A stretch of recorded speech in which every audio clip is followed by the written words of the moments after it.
Because you're going to stay there short term doesn't mean that buying a home isn't a good option for you.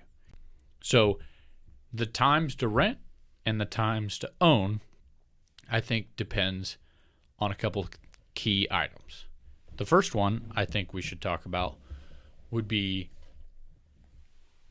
how long you're going to live there. I think that's a critical item that people don't always necessarily think about.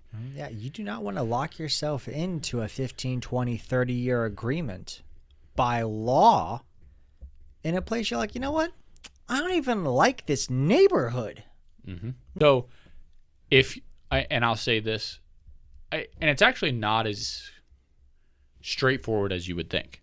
Just because you're going to stay there short term doesn't mean that buying a home isn't a good option for you. Correct. You just have to consider that in making your choice.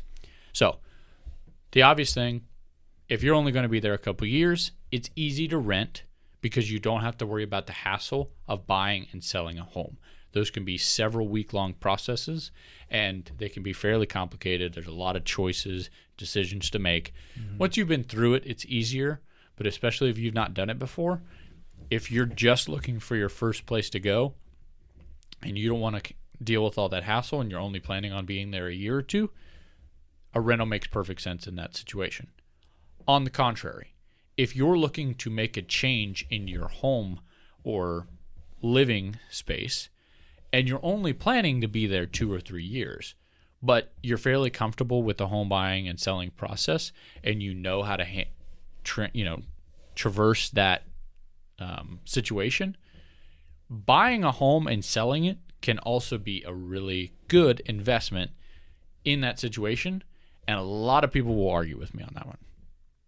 If you go on the internet right now, a lot of people will argue with me about if you're not going to live at a home for more than 5 years, it's not worth it, you're losing your money. So I would say if you really don't know what you're doing, less than 5 years, a rental does make a lot of sense. But you can make a good argument for buying a home under 5 years.